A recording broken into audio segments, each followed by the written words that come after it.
Po vazhdojmë tutje, jemi të ndërruar me bisedën që e kemi planifikuar të diskutojmë në këto momente në studion e programit tonë dhe për cilën ju kanë lajmëruar edhe më herët. Do të flasim në lidhje me konferencën e cila është organizuar dje nga Oda Ekonomike Amerikane këtu në Prishtinë me temën shkattësitë e punësimit dhe rritja në sajt e asaj, ku është bërë një hulumtim, një studim më i thellë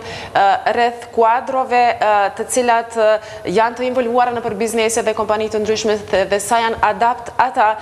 me punën cilën bëjnë apo me shkattësi të arriturat e kështu me radhë. Nga raporti dhe nga studimi që është diskutu, dje ka dalë se ka deficit të kuadrove karshi punës cilën ata bëjnë nëpër institucione biznese të ndryshme e kompani e kështu me radhë dhe është një problem i cili ballafaqohen tash sa ko bizneset. Në lidhje me këtë në studio kam ftuar Zekën, drejtori i Odës Ekonomike Amerikane dhe Visar Hapciun, menaxheri politikave në Odën Ekonomike Amerikane. Mirëmëngjes dhe mirë se erdhët në studion tonë. Nisur nga ajo që e lajmërova pakës më herët,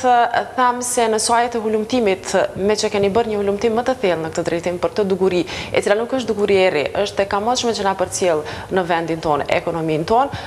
ka dalë se prap ka deficit të kuadrove dhe është një problem i cili i përcjell tash sa ko bizneset. A më folni konkretisht rreth këtij hulumtimi, rreth këtij studimi, edhe më pastaj i diskutojmë detajet tjera. Atëherë po filloj të flas në terma më të përgjithshëm dhe do t'ja lë Visarit që të flas për detajet e studimit, me qenë se Visari është edhe autori i tij. Ideja për realizimin e një analize të bashkëllëkut të shkatësive ka qenë e kamotshme realisht, me qenë se nuk është kryer një studim i tillë gjithë përfshirës për disa vite tashmë në Kosovë. Ka pasur një për sektorin e teknologjisë e informacionit, mirë po jo për të gjithë sektorët në mënyrë të përgjithshme. Edhe arsyeja ka qenë fare e thjeshtë. Vitin e kaluar pa të marrë informatën që njëra prej kompanive e cila është duke realizuar një projekt të madh infrastrukturor në Kosovë, nuk ka arritur që të gjejë punën në Kosovë dhe është dashur të angazhoj të njëjtit nëpër vende si Rumania, nëpër vende të tjera të rajonit. Ky ka qenë një lajm jashtëzakonisht shqetësues për ne në Odën Amerikane dhe besoj është dashur të jetë shqetësues edhe për institucionet e vendit, në një vend ku papunësia mbrin gati deri në 40% të ketë nevojë që fuqia punëtore të angazhohet nga jashtë, atëherë është diçka e jashtëzakonshme. Ne kemi dashur që përmes studimit shohim realisht cilat janë ato pozita deficitare dhe cilat janë pozita deficitare sipas sektorëve ose sipas industrive të sektorit privat, ashtu që të mund të nxjerrim të gjetura të vlefshme dhe të japim rekomandime për institucionet, ashtu që diçka e tillë mos na përsëritet. Do të ishte krejt diçka tjetër nëse do të flisnim për pozita cilat janë pozita që lidhen me vendet punës cilat janë treja anë mban botës, ndoshta zhvillues të softwareve ose të aplikacioneve, por jo për pozita cilat janë pozita teknike ose pozita për cilat ne besoj që kemi kuadër. Visar, hulumtimin e keni bërë në 200 kompani në 7 rajonet të Kosovës. Më trego pak rreth këtij studimi. Po, pra studimi është realizuar me 200 kompani në 7 rajonet kryesore të Kosovës dhe ka përfshirë 3 industri kryesore, industria e prodhimit, industria e tregtisë dhe industria e shërbimeve, duke përjashtuar kompanitë e teknologjisë informacionit dhe komunikimit, me qenë se që të theksoj, Ariani ka qenë një fushë që është mbulu më herët nga organizata tjera. Edhe realisht ne kemi ditë që veç se ekziston si problem bashkëllëku i shkallësive, mirë po përmes studimit kemi arrit me marrë vesh edhe sa është niveli i këtij bashkëllëku. Dhe me në çfarë stadie arrin niveli i këtij bashkëllëku? Edhe çka mund të jenë disa nga hapat konkret që duhet ndërmarrë për me adresu këtë bashkëllëk. Realisht ajo që ka dalë nga studimi është që deficitet më të mëdha janë në ato profile që janë më shumë të natyrës teknike dhe ku adresa për me i gjetë një zgjidhje për ato është zakonisht nëpër shkolla profesionale ku edhe duhen punëtorët të marrin ato shkallësi teknike për me mujt me kry punën e tyre në mënyrë të suksesshme. Nga studimi ka dalë që kompanitë e sektorit privat nuk konsultohen edhe aq shumë, jo atë sa duhet, të paktën me institucionet arsimore lidhur me nevojat e tyre për tregun e punës. Edhe pse në kuadër të shumë shkolla profesionale duhet të funksionojnë edhe bordet industriale që shërbejnë si input për të marrë vesh se çka do të jenë nevojat e tregut të punës në të ardhmen, megjithatë ato duhet të funksionalizohen më shumë që të realisht të shërbejnë këtij qëllimi. Sa kishte me ndihmuar dhe cili është bashkëpunimi dhe mezyrat e punësimit, nga që edhe nga këto mund të referohen bizneset të kërkojnë përkitazi me punën që bëjnë edhe punëtor, apo funksionon ky trekant shmirë? Por realisht duhet të bëhet një dallim mes shkollave profesionale dhe qendrave të aftësimit profesional. Zakonisht qendrat e aftësimit profesional kanë më shumë bashkëpunim me këto agjencinë e punësimit që quhet, meqense atëherë bëhet fjalë për persona që vetë kanë kryer të themi moshën e shkollës dhe janë të papunë të në kërkim të një punës. Tani qendrat e aftësimit profesional kanë për synim që ata punë kërkues ti pajisin me shkallësit e duhura në tregun e punës. Tani është një gjetur shumë interesante sepse bizneset nuk kanë shumë njohuri për punën e qendrave të aftësimit profesional. Megjithatë, një gjetur inkurajuese është që nga ato kompanitë cilat kanë informata për punën e qendrave të aftësimit profesional, në përgjithësi janë të kënaqur me nivelin e shërbimeve që kanë mund t'i marrin punëtorët në ato qendra. Megjithatë, që theksoi dje edhe Ministri i Punës gjatë tryezës që e patëm për lansimin e studimit, ka ende hapësirë për me u përmirësuar në mënyrë cilësore puna e këtyre qendrave, drejt asaj që t'i pajisin ndjekësit e programeve me shkallësi që nevojiten në tregun e punës. Megjithëse është një punë që bëhet, aty nuk mund të themi se është gjithçka zetë. Qendrat e aftësimit profesional, qendrat e punësimit është duke funksionuar, vetëm nuk e di se si kanë marrëveshjet edhe me rajonet e tyre, me kuvendit komunale, ku në bazë të asaj edhe mund të informon opinioni më në detaje për gjetin e një pune adekuate, çfarë edhe është i kualifikuar. Arja, po më intereson të di, për herë të parë po bëhet një studim kaq i thellë rreth kësaj dukurie dhe në qoftë se po konsiderojmë se jemi vonë në të tilla studime. Realisht, besoj që nuk duhet jetë studimi i parë, po është i pari që është kryer pas disa viteve, ku ndoshta po flasim për një periudhë mbi 5-6 vjeçare që nuk është kryer një studim i tillë dhe jo në mënyrën kështu gjithë përfshirëse siç e kemi bërë në odën amerikane. Studimin e kemi realizuar bashkëpunim me projektin për rritjen e punësimit të rinjve, Enhancing Youth Employment Project, që financohet nga qeveria zvicerane, ka qenë kontribut i përbashkët edhe i odës amerikane, edhe i këtij projekti. Edhe ajo çfarë doli si konkluzion realisht edhe gjatë tryezës ishte që nevoja për të pasur një studim të tillë në baza periodike është shumë e madhe, që do tash bie një barë mbi ne në odën amerikane që të vazhdojmë me prodhimin e këtij studimi, nëse jo në baza më të shpeshta, atëherë spaku 2 herë brenda vitit, edhe besoj që diçka e tillë është e realizueshme.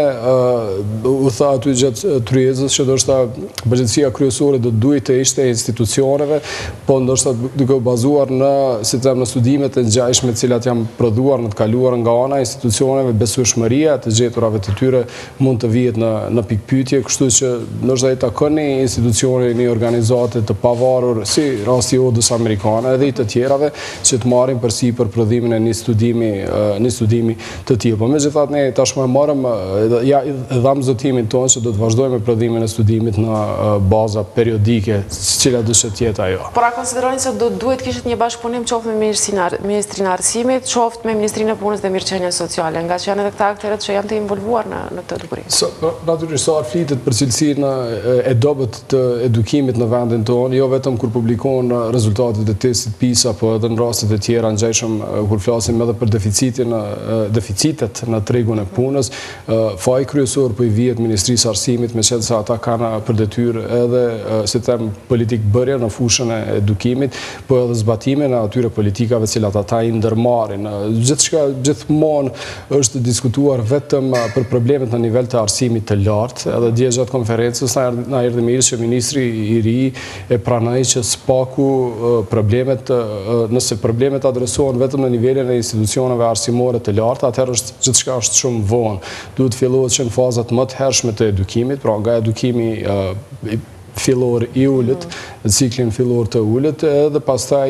fëmijët të marrin edhe ato shkallësitë e ndërmarrësisë, por edhe shkallësitë e nevojshme të punës, e pastaj arsimi i lartë natyrisht mund të korrigjojë ndonjë defekt të vogël aty nëse ekziston, po nuk i ka barën kryesore që të përgatis kuadrët për tregun e punës. Edhe një gjë tjetër e cila u theksua nga shefi i Agjencionit Zvicran për Zhvillim dhe Bashkëpunim, ishte që Kosova duhet të shikoj politikat e saj për sa i përket, si them, çdo doja ta përdorja këtë term, kuotave të studentëve në për drejtime të caktuara, por megjithatë besojmë se si shtet kemi mjaftueshëm juristë dhe ekonomistë, është ndoshta është koha përfundimtare që Ministria e Arsimit filloj të inkurajoj të rinj që të ndjekin edhe aftësimet profesionale në qendra të ndryshme. Më intereson me që nuk I kemi ndonjë nga zyrtarët e Ministrisë së Arsimit me që bara e projektit bie mbi ju, kështu që po e marrim krejt këtë diskutim vetëm me ju. Cilat ishin rekomandimet e tyre Ministrisë së Arsimit në bazë të asaj që ju keni prezantuar të ulëmtimi dhe a u zotun ata se do të duhet një përkushtim më I madh për shkollat profesionale,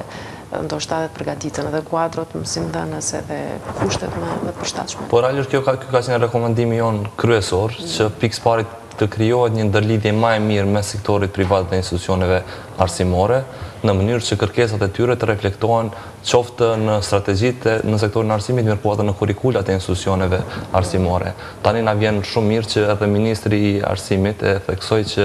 avansimi I shkollave profesionale do të jetë prioriteti I Ministrisë së Arsimit, ndoshta një gjë që nuk ka qenë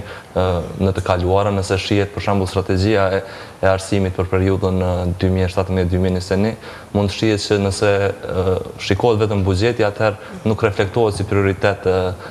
arsimi dhe aftësimi profesional. Megjithatë, na vjen shumë mirë që Ministri I Arsimit të theksoi që e ka identifikuar atë sektor si sektor në cilin duhet të ndërhyhet. Megjithatë, si vetë reflektim, duhet që edhe bizneset të jenë më të gatshme, më bashkëpunuese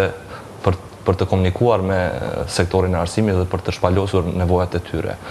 Unë përmenda më herët bordet industriale, e kemi pak si praktikë shumë të shpeshme për vendet më zhvilluara që ka funksionuar në ndërlidhjen më të mirë të sektorëve. Në kuadër të studimit kemi analizuar dhe praktikat në vendin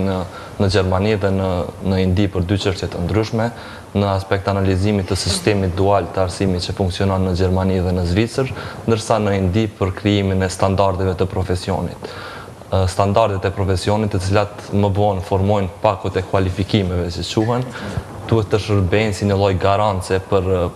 punëdhënësit që punëtorit I cili kanë ndjekur trajnime në këto qendra I posedon shkallësitë shumë teknike për të kryer me sukses punën për cilët angazhohet. Tani gjitha këto janë rekomandime që janë përfshirë në studim. Ministrat morën përsipër që do të Ministri I Punës dhe Ministri I Arsimit që do të krijojnë ekipe profesionistësh për të reflektuar mbi të gjetura dhe të shikojnë se janë mundësi që ato të gjetura të çndrohen në politika publike. Okej. Një mirë është që rezultatet I kemi, nuk është se na kanë munguar edhe më herët, por një studim më I thellë tham se është bërë tani. Rezultatet janë ajo çfarë po më intereson të di është se për çfarë periudhe kohore mund të presim që kjo dukuri tjetë në pa me rezultate të mira. Edhe cili është roli I odës ekonomike amerikane, sa do të ketë mundësi të ndikoj direkt tek shkollat profesionale, tek kuadrot, tek një pozitë më e mirë e kësaj që po flasim ne sot. Po ne do të vazhdojmë të ushtrojmë ndikimin tonë mbi Ministrinë e Arsimit, Shkencës dhe Teknologjisë në njërin anë dhe Ministrisë Punës dhe Mirëqenies Sociale në anën tjetër, meqense se kjo ministri menaxhon qendrat e aftësimit profesional, do të bëjmë presionin më të madh mundshëm që zotimet e dhëna nga ta dje gjatë konferencës të mos mbesin vetëm të tilla zotime në fjalë, po edhe të realizohen me veprime konkrete nga ana e tyre. Diçka tjetër përveç kësaj ndoshta ekonomike amerikane nuk do të mund të bënte pavarësisht dëshirës madhe. E çfarë është e rëndësishme dhe dëshiroj ta theksoj këtu, është se edhe në mesin e prioriteteve kryesore që ne ja kemi adresuar qeverisë së re në takim që kemi pasur të hënën me kryeministrin e vendit, e kemi përfshirë këtë ndërlidhje në nevojave të sektorit privat me ofertën e institucioneve arsimore ose ofertën e tregun e punës si njërin prej rekomandimeve kryesore në cilën duhet të fokusohet qeveria. Pra është diçka që ne tashmë kemi filluar ta bëjmë si të në mënyrë sistematike, mos bazohemi vetëm në të gjeturat e një studimi, po meqense thatë edhe ju që në fillim që është një çështje e cila është ngritur tash sa kohë, ne dëshirojmë që vazhdimisht të flasim për të derisa institucionet marrin veprimet e nevojshme. Një rekomandim, meqense dëshirojmë që një pjesë të fajit ta ndajmë edhe me vetë bizneset, për shembull një gjetur interesante e studimit është edhe ajo për sa i përket nivelit të pagave brenda industrive të ndryshme, rezulton prej studimit që niveli i pagave në sektorin e prodhimit është më i ulti, edhe të njëjtën kohë ndoshta këtu janë edhe ankesat më të mëdha për ato për deficitin e kuadrave të punës në pikërisht brenda këtij sektori. Në rekomandimi ynë për bizneset në sektorin e prodhimit do të ishte që të shikonin mundësitë e ngritjes së pagave dhe kjo natyrisht që do të reduktonte pastaj edhe qarkullimin e fuqisë punëtore brenda kësaj industrie dhe rrjedhimisht edhe shpenzimet e trajnimeve që ata gjithmonë bëjnë për stafin e ri, pra për kuadrin e ri. Do të ishte besoj ekonomikisht më e favorshme për ta. Niveli i shpenzimeve do të ishte shumë më i ulët nëse ata mendojnë që tash të ngrisin pak nivelin e pagave. Nga që kjo ndodhë në krejtë botën, faktikisht nivelli pagave shumë i lartë në krahasim me punën që bëhet këtu tek ne dhe me vendet përreth. Visar, po më intereson hapi konkret i vazhdës së këtij studimi, cili do tjetë dhe për çfarë periudhe kohore do të mund të shohim ndonjë rezultat. Po Ariani, e theksoj që edhe realisht pas tryezës djem morëm fjalën kurajuese dhe morëm kërkesa që të vazhdojmë me trajtu këtë temë edhe në mënyrë sistematike, periodike. Tash Ariani, e theksoj, do të vazhdojmë që do të ta bëjmë të paktën 2 herë brenda vitit një studim të tillë. U theksu dje gjatë tryezës që trendet në fushën e punësimit, në fushën e arsimit ndryshojnë vazhdimisht dhe kjo edhe shton nevojën që një studim i tillë të bëhet sa më shpesh. Ndoshta fleksibiliteti për të përshtatur kurrikulat nevojave të trekut të punës nuk është as i madh, megjithatë ne duhet ta bëjmë detyrën tonë dhe të tregojmë se çka nevojitet në treg të punës. Për një institucion arsimor, sidomos nëse bëhet fjalë për institucion të arsimit të lartë, periudha e krijimit një programi të ri mund të jetë mjaft e gjatë si rezultati i akreditimit që duhet të marrë diplomimit të personave kështu me radhë. Megjithatë ne si ODA amerikanë na takon që të japim mendimin e biznesit për atë se çka nevojitet në treg të punës dhe shpresojmë ta bëjmë këtë në baza 6 mujore. E keni marrë përsipër punë në barë, na intereson shumë ta përcjellim këtë temë se si po vazhdohet tutje. Unë ju falenderoj shumë që keni gjetë kohë dhe erdhët sot prezantuat këtë hap që keni ndërmarrë tashmë, edhe presim në të ardhmen se çfarë do ndodh, me siguri se do të përcjellim tutje zhvillimet.